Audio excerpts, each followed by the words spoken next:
Hello, everyone, and welcome to another episode of the Real Estate Development Insights podcast, where we bring you ideas, experiences, best practices from the real estate development industry. My name is Payam Nursalehi, and I'm your host here. This episode, I have two guests. This episode, we're going to have a conversation with Edward Skira and Ash Navabi. They're both from urban Toronto. And if you have been listening to our podcast, many of our guests throughout different episodes have referred to Urban Toronto, a website, the platform, and their information products as their go-to resource to keep themselves up to date with the industry trends, learn more about projects, access databases, and comments. And in this episode, I figured, why not? Let's go to the source itself and talk to people who are doing this great work for our city in Toronto and the region, the Greater Toronto region, and they are creating this valuable resource. We talk about Edward's background. He's the founder and how he came about starting this almost 20 years ago. Also, Ash, who is the economist who is responsible for analyzing and putting together all the data, reports, and the information products that are offered through the platform. We talk about some of the trends that they're seeing in the market based on the data they have at their fingertips. We talk about the role of a policy. We dive into a very interesting conversation about how policy matters and how you can actually track the effect of the recent policy changes in market trends and the development applications that have been happening. We also talk about what's happening as of right now in the market, like some of the data that has to do with the construction and new development projects. I hope you find this episode useful. They do also provide a little bit of insight on how to best use their platform to be able to gain the most out of all the information that's on the platform. Frankly, there's a ton of it, and if you don't know what you're looking for, you could be lost there. So it's helpful to have a little bit of a guidance. And as always, you can find all the relevant information on our website, realestatedevelopmentinsights.com, realestatedevelopmentinsights.com. That's all one phrase. And please subscribe to the show. If you're really enjoying it, please let others know and help us grow the show. Thank you as always. We appreciate your support.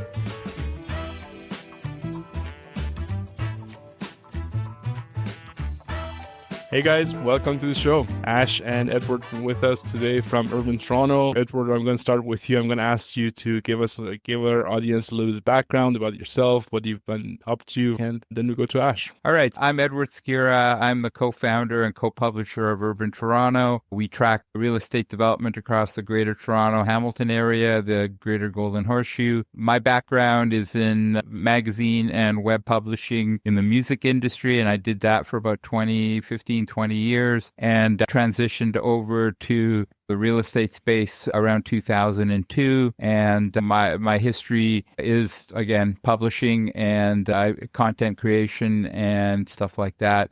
And that's what we've been doing since the beginning. Thank you. Ash, how are you doing? My name is Ash Navabi. I'm an economist here at Urban Toronto. I've also been deeply involved in building our data products, and I'm hoping to use some of the insights we've generated there to help inform this discussion. Perfect. Thank you both for being here. For audience that are listening to this episode, and maybe this is the only episode they're listening to so far, the reason we have these great gentlemen with us today on this episode is that pretty much all of our previous guests on the podcast have mentioned their website as their go-to resource for getting up to date and getting information about what's happening in the industry, real estate development, and also in particular in GTA, Greater Toronto area. With that being said, I want to start digging into it. Maybe for those of our audience who are not familiar with what you do, maybe take us through Urban Toronto. What does it do in detail? What benefits does it provide? And how do you get all the info you have? Okay. We began in 2002, and we began as a discussion forum. And I've always been a big fan of development and architecture. When I was a kid, my dad took me down to City Hall because he had a parking ticket or something. And I remember seeing this big wall of wood, hoarding on the south side of Queen Street. And I was intrigued. And we went over there. My dad lifted me up, and it was the pit for the Sheraton Center being constructed, and it just blew me away. And over the years, I've spent countless hours sitting in front of construction sites, watching them build it,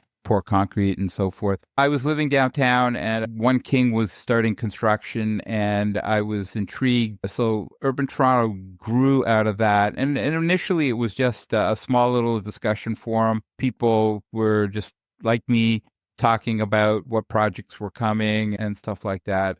And for a few years, it ran like that. We slowly started to grow. As I mentioned at the beginning, I was in the music business, and those were really good times in the early 2000s in the music business.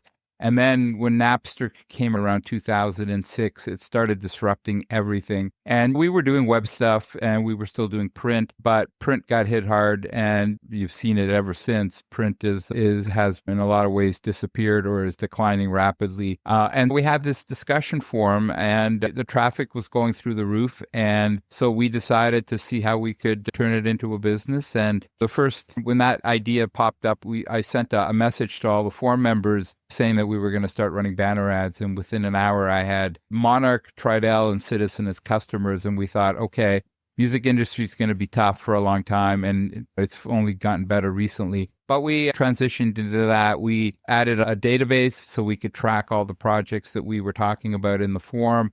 And we added a news page so we could talk about it and let people know about that.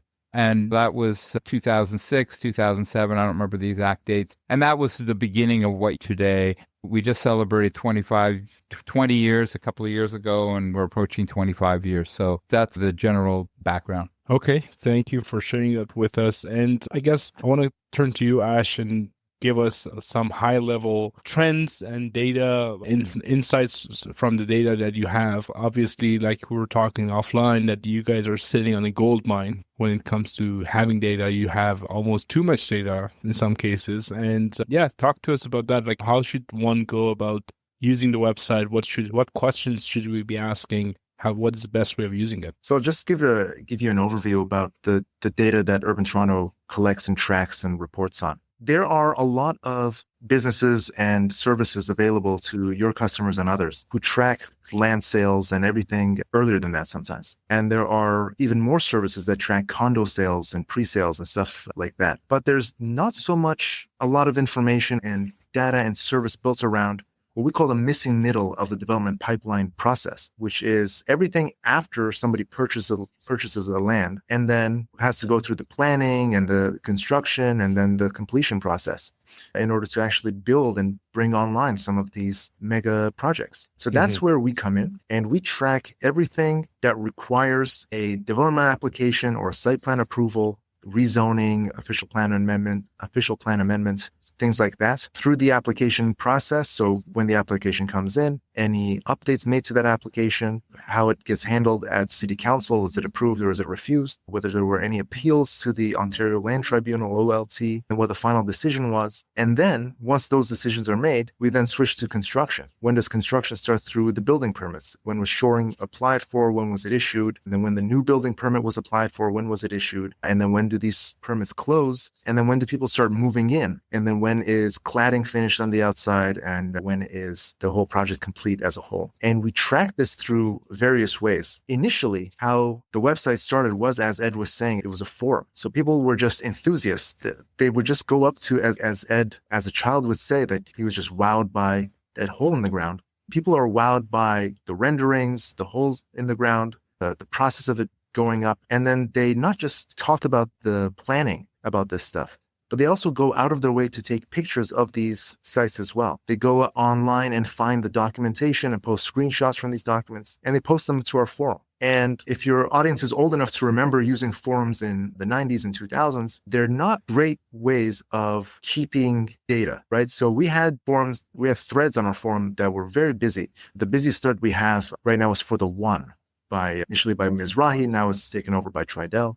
And that has hundreds and hundreds of pages of discussion, of photo updates, of the news, what's happening on that site. And what Urban Toronto did initially was we started reporting on these projects like journalism. And we would use some of the discussion and the documentation brought up in the discussion threads as some of the primary source documents to base our journalism with. But over time, as the threads got bigger and bigger, it became harder and harder to keep track of what page was the renderings on, what page was the first picture of excavation or the shoring rigs going up. So we built the database on our end, initially just to keep track of things for our journalists. After several years, we figured out that our database as a service was extremely valuable. And we started building out the database more professionally. and more rigorously with the intent of having proper data, not just for journalism, but for proper data analysis. And I'll be talking to you later, I'm sure, about exactly how we come across the data, but we track applications as they come into the city, not just for the city of Toronto, but for virtually all the municipalities across the GTHA and a little bit beyond, including Guelph, Kitchener-Waterloo, and some other municipalities in the southern Ontario. And we are trying to grow every day, and we keep track of not just when the application comes in, but any changes made to it. And not just, here's just the application, here's the link to it, good luck. We actually go through the trouble of quantifying those applications, actually typing in the numbers, how many units there are, how many square meters in the project, how tall is the building, and sometimes rectifying errors in those documents, because sometimes there's human error when you're looking at a blueprint or whatever. So we got to rectify those documents, and we standardize this information across all our municipalities.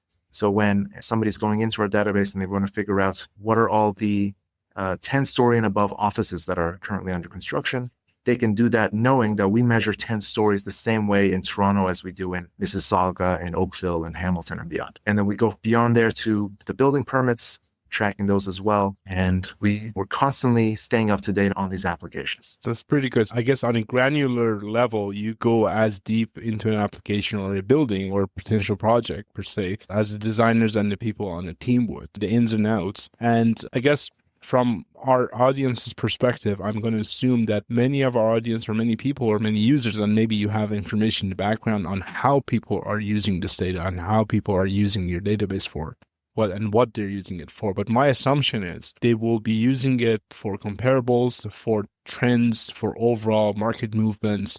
Is that a fair assumption? So we actually have three client bases, or three types of clients. And the product we're talking about, which is part of Urban Toronto, is called UT Pro and so forth. Certainly that is one of our big client bases. Number two is suppliers. They're looking for leads. They want to know what projects are coming so that they can bid on them. And we are tracking everything from the moment of initial application. So if you are a supplier and you're using our service, you're going to know about everything at the very beginning. And that gives you plenty of time to get in front of the potential clients for themselves and make a bid. The third one is we have a map with the service that allows you to actually see where the growth is happening.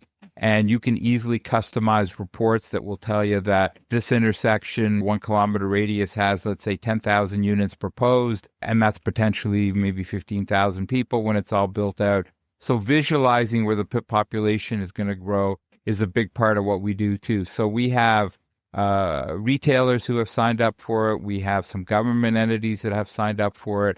And they're using it in that way to be able to plot where everything is happening, which areas are hot, which areas not as much, where they need to be. So those are the three main clientele. That's pretty good insight. So I guess I'll start with the last one. If you were to talk about what's happening on the heat map of Toronto and GTA in particular, I don't know, can you share with us what are some of the major hot areas that are experiencing that growth more so than the others? I guess I'll take that. So the number one place is, I guess the easiest way to answer that question is the hottest places are the places where growth is being allowed. And in the city of Toronto, it's the mixed use areas. That's downtown core. That's along the Queensway and other specific pockets in the city that are subject to these secondary plans that allow for more mixed use.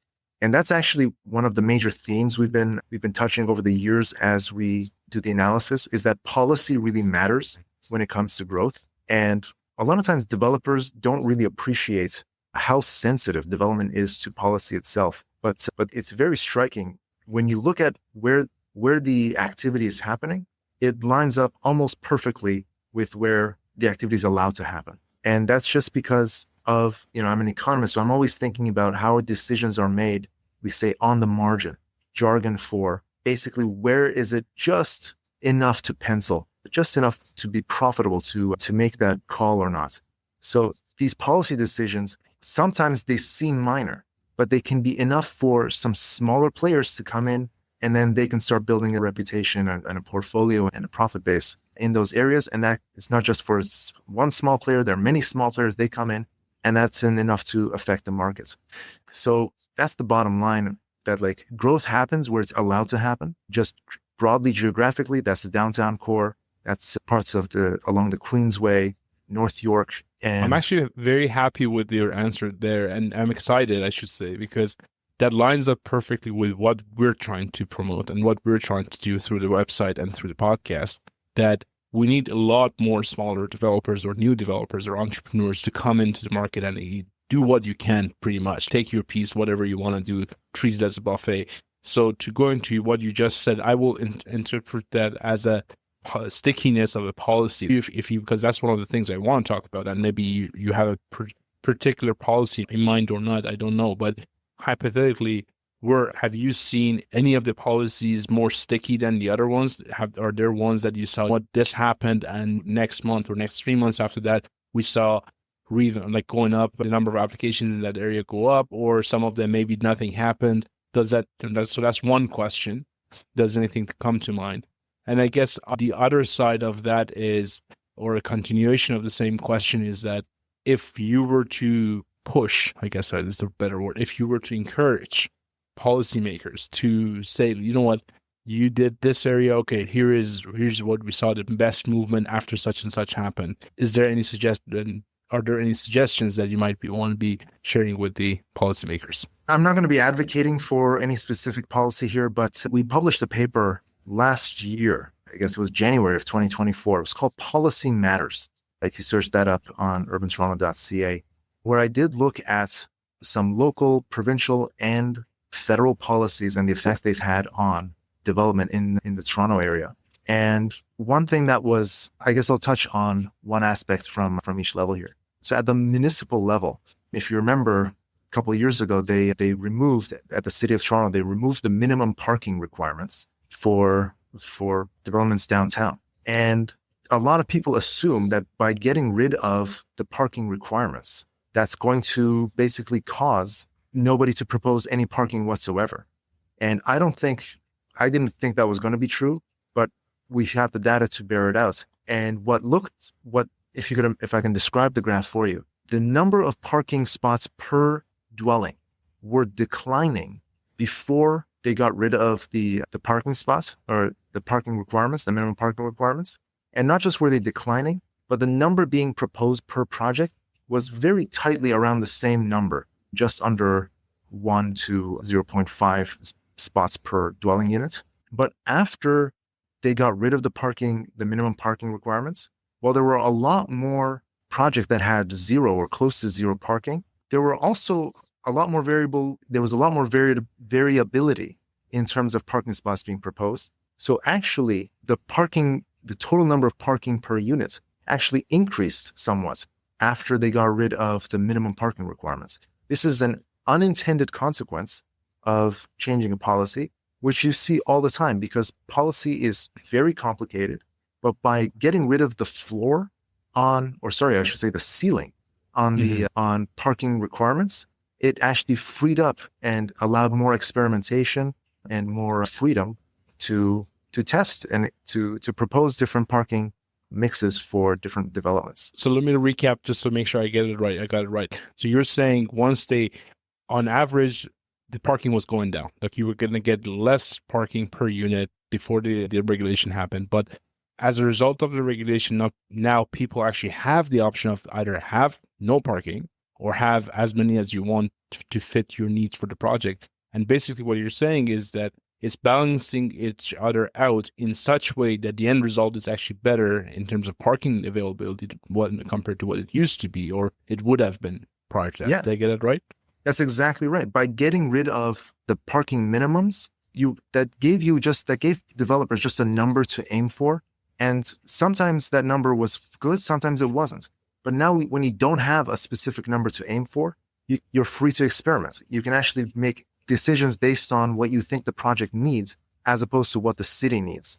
So that gives you a lot more variability based on the specifics of the project. And we actually ended up with more parking being proposed per unit. That's a very interesting observation, because I can tell you on the background on the projects that I've been involved in, or I've been involved in right now, you definitely see a very big difference. There are certain size lots in City of Toronto and GTA that is near impossible. It would have been near impossible to make a project work if you were to keep the old ratios for parking spots. We've used parking stackers and elevators and everything else, which just comes at a great cost to the project and very complicated systems for operation of the future building. But now, to your point, we have projects that are maybe have 6 surface spots for 50 units, and then there are other projects where they can do more, and they're doing more, and they are hoping to get premium. So now that you mention it, makes perfect sense to me. Do you have any other policy examples that you want to share with the audience? Sure. Again, this is data from 2023 that we published in 2024. The name of the article is Policy Matters, published on urbantoronto.ca. There was a bill passed at the provincial level called Bill 108, the More Homes, More Choice Act. And part of that bill was a policy around MTSAs, Metro Transit Station Areas, where the idea was to allow for more density around these transit station areas. And again, they had this policy with the intention of getting more proposals there. But when we looked at our data, after they passed Bill 108 to have this requirement for developments around MTSAs, we actually saw fewer units being proposed around MTSAs in the city of Toronto. And the reason for that, I believe, is because the language around that bill was ambiguous. And the proof for this is a year later when they passed what was called Bill 25, the More Homes Built Faster Act. They cleaned up the language around MTSAs. And after that, we saw a sharp increase around proposals around MTSAs in the city of Toronto. So again, policy matters. Your intention policy does matter. Policy definitely matters, but it's more than just your intention with the policy. The specifics matter too. So they intended to have more proposals around transit areas with Bill 108. It actually backfired. They had fewer, and then they fixed their mistake with Bill 23, and then we saw more proposals. It's an interesting point you're bringing up, because one of our previous guests on the podcast mentioned, and he put it differently, but his point was that some small incremental changes might actually hurt the cause rather than big, slow changes. If you don't do something, to your point, if you do something but you don't do it right, people think you've done something, but you actually didn't achieve anything.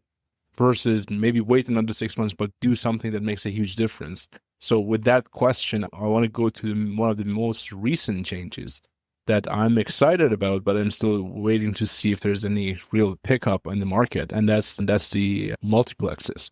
We've had episodes here. We've talked about multiplexes and major streets. It seems to me and some of our previous guests here that it still, in your words, needs the cleanup. It seems like it's good intentions and it has potential benefit to it, but I don't know. Where do we stand on that? Do you guys have any insight? Have you tracked that, or have you looked at that before? So just a couple quick points from me is that, first of all, the data that we track at Urban Toronto is, again, just to reiterate, is for bigger projects that require an official plan amendments or rezoning. A lot of the multiplexes that are being proposed are through the minor variances. We don't track minor variance projects so much. There are a few that we track. There are also a few multiplexes that we're tracking. But as a proportion of our database, they're a small That's fraction. fair, because at least for now, I would say that at least that's fair, at least for now, because like I said, we keep hearing that there might be more of them coming. But to your point, maybe it's just so far it's a blip on the radar. And who knows, maybe it might change in the future. Okay. Yeah. But again, just for the policy, on the policy angle for multiplexes, as soon as the city of Toronto passed their bylaw for allowing sixplexes, it was immediately challenged by residents who took it to the OLT. And that's part of the policy making process here in Toronto, or in Ontario, I should say, that so much of local decisions have to end up going through the OLT for approval or refusal, etc. So that you have to look at OLT decisions as well. And we do track OLT decisions through our data service, but it's complicated.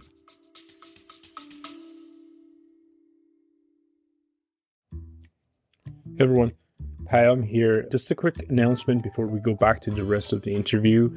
We have been working on something new at midrise.ca.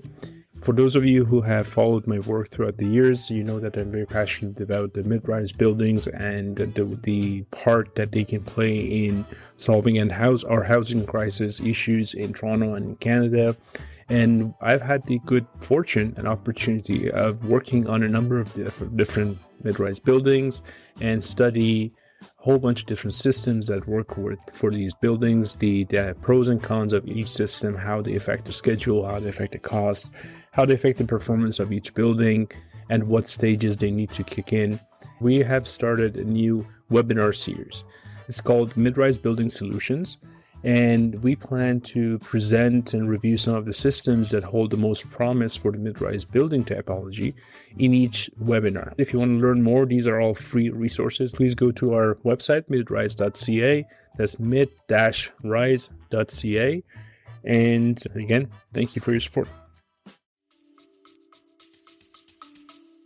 It's complicated. The whole matter is complicated, and like it or not, this complication and complexity is what's causing us, at least in part, to be behind on the curve on the supply. And with that, I'll go into the next question. We talked about the macro level, and we talked about the overall trends and policy. But what are some of the biggest challenges that you see out there? And I asked that with a question, with the background that we see a lot of points being discussed on social media, on other than social media, on all types of media, about the housing crisis, affordability crisis, supply chain issues. But again, you guys have the data at your fingertips. What do you think are some of the biggest challenges we face today? Edward, do you want to go for that? Or There's a number of factors. Economics is certainly an issue.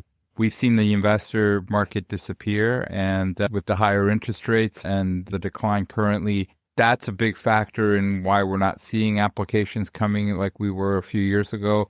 Construction starts are definitely down. We track cranes, construction cranes in our database, and the number is starting to come down as projects are completed and newer projects are not being started. So that's definitely an issue. We certainly have labor issues as well, not enough workers, and certainly a lot of the tradespeople are getting older, and as they retire off, younger generation isn't following up. There certainly needs to be a look at the building efficiency itself if you're doing everything by hand. And I know it's improving, but I'm sure there needs to be ways of looking at automating stuff a little more and trying to increase the efficiency of the building process. So those are a couple of issues that are certainly looking at us right now. I'll just add on to that. So 2 weeks ago, we published a report. The headline is the UT Pro report shows Toronto construction still lags behind new population growth. This report was a response to a report by the Center for Urban Research and Land Development at Toronto Metropolitan University, where they reported huge population growth, not just for the city of Toronto, but the GTHA, and compared it to other municipalities. And even though we had this big growth in population, housing starts were down, as Ed mentioned. And there are certainly some macroeconomic factors. But one thing I pointed out to in this article is that these macroeconomic factors like interest rates and inflation, they affect the whole country. But housing starts in Montreal and Vancouver were actually up year over year in 2024 compared to 2023, whereas they were down in Toronto. So any problem that Toronto is having with respect to housing policy, with respect to housing construction, I think points to the problem is not macroeconomic, but microeconomic in terms of the local conditions in the city, as opposed to things affecting the country as a whole. And again, I point to the fact that Montreal and Vancouver had more construction over the last year, than like an increase in construction compared to the year before, whereas Toronto had a decrease. I guess one thing that I would be interested in knowing, and I don't think you guys track that, is the length of application processes in these cities. Is it an application process? Does the application process take as long in Vancouver as it does in Toronto? I actually don't know the answer to that question. So we don't track anything outside of the Southern Ontario region. So I can't speak to what's happening in Vancouver and Montreal authoritatively like that. But within the GTA, every municipality is different. And even within the same municipality, like Toronto, it greatly depends on a lot of factors for how long it takes something to be built. And there was actually a major policy change over the last year to push for faster decisions from the municipal level. And you see now in the city of Toronto way more refusals at city council for project proposals, which then are forced onto the OLT to make a decision. And that's just a response to provincial policies to force faster decisions. So instead of the old game being negotiating for months or years, they're just outright refusing at council. And then there's a settlement agreement often, or a little bit more unfrequently, the OLT makes a hard decision. And I think, what, now that we're talking, I would say I want to segue into, I'm a potential developer, I'm an investor, I want to start a project, I want to go buy a piece of land. What's the best way for me to use the platform? What is the best options for me to start, or the questions that I should be thinking of getting answers from your platform? And one of the first things that comes to my mind is that, okay, I want to go pick up 2 lots on Gerrard Street or York Road in Etobicoke or somewhere in Toronto, and I want to put together a pro forma that has obviously assumed period for the approval processes. Is there any option, or walk me through that process? I don't know if you have anything that you can share in terms of steps, but it would be great to see, okay, like these are the things you can get from the platform to help the decision-making process for putting together pro forma. I guess I could talk to that. As a developer, you could use our map to check out the site. So you go to urbantoronto.ca, you click on the map, and then you would drag the map along to see what's actually happening in that specific area. And you can see not just what the proposed units are, what's under construction, what's complete, a lot of the complete projects we have in our database going back 5 or 6 years. And that gives you a general idea. But as I mentioned, we have multiple data products. You could do that for free on urbantoronto.ca right now, but the amount of data you get is very limited. You're not going to get the number of units, for example, that are being proposed. To get the number of units, you're going to have to look at our pro subscription, and that's going to give you not just the number of units, but the gross floor area and a lot more information there as well. So, so I can go there and see what else is happening in the area that I'm looking at buying a parcel of land. Exactly. So that's one of the benefits. Is there anything else I can get to help that decision making process? So the other thing you can do, actually, Ed mentioned leads. So we track every company that's mentioned on an application submission, as well as a lot of the companies that show up during the construction process. Our focus isn't so much on the trades, but on the development team, the engineering companies and the planners and the developers and architects. But if you are a developer and you like a specific building, you can use our platform to see who did the architecture, who did the planning, who did the engineering, the site plan. All that stuff is on our platform as well. You can use our website basically as a way of looking at the portfolios of the other, not just developers or competitors, but gives you a feel. It gives you a heat map. I guess one thing I would be curious, going back to the approval process, that would be good if I could figure out, okay, how long does a typical application take, or on average takes in, let's say, in Etobicoke for a building to get approved versus, let's say, downtown core. I don't know. Can I pull that out? Yeah. So we track application submission dates and then council decision dates, as well as the OLT decision dates. And then the status as well. The status with the council, is it under review? Is it council refused, council approved, OLT approved, settlements, etc. So you can get a sense of that. Okay. You can definitely track all that information. It is, again, in my sense, it's very idiosyncratic. It's highly specific to that project, but you could go into it yourself and see if you can find a pattern that I couldn't. Yeah. Okay. That's pretty good. Is there anything that have been surprising to you? We talked about policy side effects that we were not expecting, or the policymakers were not expecting. Are you seeing any surprising trends or events in the background that maybe it's not necessarily visible to the public? Ed mentioned the cranes. So a lot of people just look at the cranes and see, oh, there's a lot of cranes, but we track the cranes quarterly. We actually have our next crane report coming out next week, and the trend generally has been downward for cranes, and for the reasons Ed mentioned earlier. Lots of projects finishing, not a lot of new stuff coming online. The other thing I've mentioned is that Toronto is shrinking, whereas other cities across the country are growing. So can't blame macroeconomics for that. And what about for sale products versus rental products? Because what I'm seeing on this side of the table, talking to developers, many people are just switching their projects from a condo to a rental. Do you see the same on your side? That's a very interesting point. So last year, both the federal and the provincial governments announced cuts to sales taxes for purpose-built rental.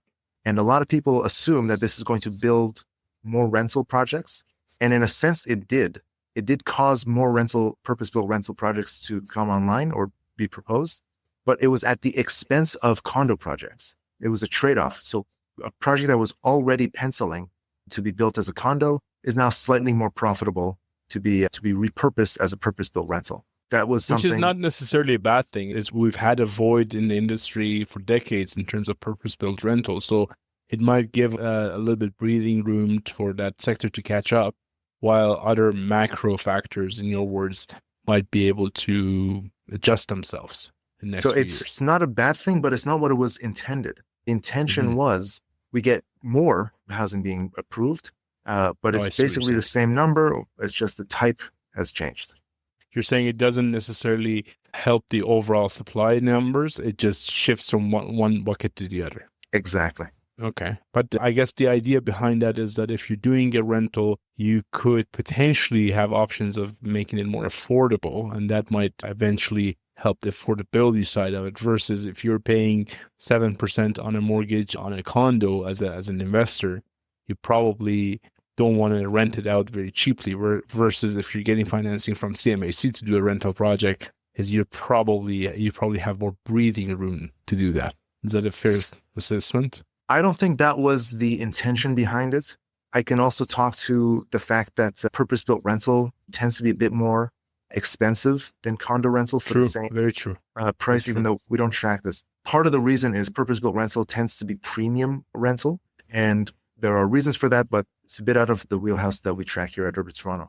But it's when it comes to affordability, what ultimately affordability depends on is the quantity of housing available, and shifting it from condo that a retail investor has put up for rent versus a purpose-built rental managed by a corporation that got CMHC funding to offset some of their costs. I don't think that's going to make a noticeable difference. Interesting. Because again, the quantity of housing is the same, whereas the population is. I guess it goes back to the whole supply demand. Supply and demand, everything. That's it. Everything goes back to being supply and demand. Okay, going back to Edward, I want to talk to you about the form, and I'm hoping you can help with this, and on a bigger scale of things. Big bad developer. That has been the perception that has been very popular in many parts of the world, I would say, and especially here, and the whole NIMBYism that is very popular jargon these days, or have been, and it's also a scapegoat for many other things. And where do you stand on that? How do we help that? And I come from the perspective of a developer, which is someone who's putting, and I'm not necessarily talking about very established, highly funded and institutional developers. I'm talking about an entrepreneurial group that are putting together a project, and it's really hard to make the numbers work for them. Risk takers. How can they do better? How do we help that process? Okay, first off, big bad developer. Urban Toronto is very much pro development, and that's what we were founded for. We're not, NIMBYs don't do very well in the Urban Toronto Forum. We can be very critical about design. We can be very critical about a lot of things. But for the most part, our forum members are very interested. They want to see more of it. And we are very much backing people who are building the buildings and doing that. So we support all developers for the most part. So the forum is a place to really just talk about what's coming and what's being promoted, what's coming. And again, we can be critical of what we consider poor design. There are certainly developers that don't put a lot of effort on that side of it. They're in a rush to build and move on. We're called Urban Toronto. So we're interested in the built form, how it fits, how it integrates into neighborhoods and all that kind of stuff. Our mandate is certainly a lot broader than NIMBYs. People do come on the forum and they don't generally last very long because most of the 98% of our members are very much interested. They just want it to be good. It want it to be built well and want it to add to the city and not just throw something up to make a quick buck and move on, because it's going to sit there for a long time and we're going to have to look at it. I think I had a conversation with one of the presidents of one of the big companies years ago now, and he told me we used to hate going in the forum because it was just criticism of a project. And we decided to up our game, and they did. And their projects are now being widely applauded, or certainly they put the effort in to improve what they were putting out. And so I think we made a little bit of a difference with that. Probably more than a little bit. But that's good to know. That's good to know, because like Ash was just mentioning, a lot of these projects, if not all of them, do end up going through the appeal process and the committees and all the T's, probably more than what we need them to be, like the numbers, and you can feel like most of them should be able to just go through. And it's good to know. I cannot claim that I'm an active member of your forum, but I've definitely gone through your pages and I've seen comments, and I would agree with what you're saying, that a lot of people, it seems like they have inherited the spirit of journalism and they want to just be reporting the facts as much as possible, and but with opinions, which frankly, I personally go on your website and sometimes I'm just like, how's that other project doing in such and such location? Just go there just to see if someone has uploaded a new picture of the progress. Is there anything I didn't ask you guys that we should be talking about? As I try to emphasize, in fact, I don't think there is anybody who does what we do in terms of tracking the application process on the rigorousness that we track it with, the scale that we track it with, and the intent to standardize it with the same intention we have. We have a data team now. It's not, a lot of people think that we're just pulling information just from the forums. We are not. We are getting information a lot of times very early, but it is public documentation. Everything we're going off of is public documentation. But as I said, public documentation is inaccessible. Even though it's public, it's difficult to parse, it's difficult to read, it's difficult to find sometimes. We go through all that trouble of finding it, parsing it, inputting it into something that you can easily search for, easily build reports based out of, and then more easily and more confidently make your decisions with. Okay, perfect. Thank you very much. You did mention something about the information products, I think. Is the data products? What did you refer to? Yeah, so we have two sort of sides to the company. One side's the marketing side, and one side is the data side. And last year, just around 50% of our revenue was coming from data products. And UT Pro is the big product that people should be reaching out to us about if they want to know more. There's 5,700 projects we're currently tracking, 5,000 companies. Each project, we're tracking 104 to 44 specific data points. So there's a lot of information there. And it's a one-stop shop. People can get everything they need without. So it's a big time saving for anybody that's trying to do any work with this. That's pretty good. That's true. I do have another tangent now, I'm thinking. So I don't think most people realize really how big this industry is and how big Toronto has grown since we even started and even before that. So I remember the 1980s when there was a lot of development in Toronto. I remember the 90s when there was very little. And when we began in 2002, if there was a proposal for a 20-story building, people in the forum would go crazy because there wasn't much happening. And today, if it's not 80 stories, they're like, whatever, it's just another building. And in 2002, there were 7 buildings in Toronto and area that were over 500 feet. And there were no super talls. There was 7 buildings. In our database currently, I believe between under construction, completed, and proposed 400 that are over 500 feet. And there are currently 2 super talls under construction in Toronto. That's over 1,000 feet. So under construction, nearing topping off. The one will be the first super tall in Canada, and one pinnacle down by Lakeshore and Yonge will be the tallest building in Canada soon after. And there's maybe 2 or 3 others that are in proposal, about to start construction phase. The scale of it, I talk to people that I know in other places, and we have more cranes than anywhere else in North America, and certainly in the world, we're up there. You go to Chicago, and it's big downtown, but you go a few blocks out of downtown, and and it's low rise. It's very little. We have, I don't know, 5, 6, 7 downtowns in this area. The big one, but then you got North York, you got Scarborough, Etobicoke, Mississauga, and Hamilton. I remember going to Hamilton years ago when I was in the music business, and there wasn't much there. And you go there now, and there's 10, 15 cranes just downtown Hamilton. It's amazing. Go to Kitchener. There's 50-story buildings going up in Kitchener. It's rather amazing, and if it continues the way it is, it's going to be phenomenal. Oshawa's got development, Markham's got a downtown, Richmond Hill starting to boom. You go to Vaughan Metropolitan Center, where there was absolutely nothing but a golf course and a driving range and a drive-through theater there a long time ago, and you drive on the 400 now, and it's a reasonably nice skyline, and there's 20, 30 more buildings coming. It's quite amazing the kind of development we're having in our region, and we've had and will continue to have, it looks like. And to your point, and Ash and I were talking offline about this, that a few years ago when I first signed up for daily emails that we get from you, the first few days were very exciting because I was getting these emails and everything that were coming in, and on the second week or third week then of getting these updates, I'm like, it became a little bit scary because every single morning there was a new 80 story coming in as a proposal, and then another 60 story, another added floors to another 60 story. Like it just kept going and going. At some point you're like, okay, I give up. I can't even fathom tracking any of these things. But I guess that's all good news. Yeah, no, I was at Yonge and St. Clair recently, and so I'm looking down Yonge Street, and the two tallest buildings, the CIBC and the Hudson Bay Tower, you can't even see them anymore, and they used to be the twin towers of that location. They were the tallest anywhere, and they're half the size of the buildings next to them now. And that skyline is like amazing. So yes, it's definitely happening. We'll take that as a very good sign, hopefully, to continue. I know we're all going through very uncertain times right now, a lot at play at macro level, very macro level, on the global level going on. So hopefully we can all weather that in one piece and things go well. Thank you very much, both. I very much appreciate your time and being here. I know I've used your website and platform. Pretty much all of our previous guests use your systems and platform on a daily basis. So I hope that